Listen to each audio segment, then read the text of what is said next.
അസ്സലാമു അലൈക്കും. തേങ്ങ വറുത്തരച്ചിട്ട് കടല എങ്ങനെ കറി വെക്കുക എന്നുള്ളത് നിങ്ങൾക്കറിയോ? അറിയാത്തവർക്ക് ഞാൻ പറഞ്ഞുതരാം കേട്ടോ. അപ്പം അതിനായിട്ട് ഞാനിത് ലേശം കടല കുതിർക്കാൻ വെച്ചിട്ടുണ്ട് കേട്ടോ. ഇനി ഇത് കുക്കർക്ക് ഇട്ട് കൊടുക്കുക. വലിയ ഉള്ളി അരിഞ്ഞതിട്ട് കൊടുക്കുക, തക്കാളി ഇട്ട് കൊടുക്കുക, അതേപോലെ പച്ചമുളക് ഇട്ട് കൊടുക്കുക, ഇഞ്ചി വെളുത്തുള്ളി അരിഞ്ഞതിട്ട് കൊടുക്കണം കേട്ടോ. ഇനി പാകത്തിന് ഉപ്പ് ഇട്ട് കൊടുക്കുക, ലേശം മുളക് പൊടി ഇട്ട് കൊടുക്കുക, മല്ലിപ്പൊടി ഇട്ട് കൊടുക്കുക, മഞ്ഞൾപ്പൊടി ഇട്ട് കൊടുക്കണം കേട്ടോ. ഇനി വെള്ളം ഒഴിച്ചിട്ട് കുക്കറിലിട്ടിട്ട് അടിച്ചിട്ട് ഇങ്ങോട്ട് എടുക്കണം കേട്ടോ. ഒരു 3-4 വിസിൽ വന്നോട്ടെ കേട്ടോ, എന്നാലേ കടല വെന്ത് കിട്ടുള്ളൂ കേട്ടോ.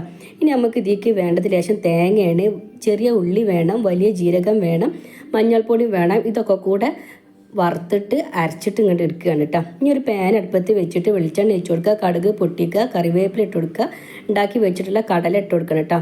നമ്മൾ അരച്ച് വെച്ചിട്ടുള്ള തേങ്ങ വെച്ച് കൊടുക്കുക, നന്നായിട്ടൊന്നാണ് മിക്സ് ചെയ്ത് കൊടുക്കണം കേട്ടോ. ഉപ്പ് കുറവാണെങ്കിൽ ലേശം കൂടി ഉപ്പ് ഇട്ട് കൊടുക്കുക, ഗരം മസാലപ്പൊടി ഇട്ട് കൊടുക്കുക, ഒന്നാണ്ട് മിക്സ് ചെയ്ത് കൊടുക്കണം കേട്ടോ. അപ്പം നമ്മുടെ കടലക്കറി ഇവിടെ റെഡി ആയിട്ടുണ്ട് കേട്ടോ. എല്ലാവരും ഒന്ന് ഉണ്ടാക്കി നോക്കണേ.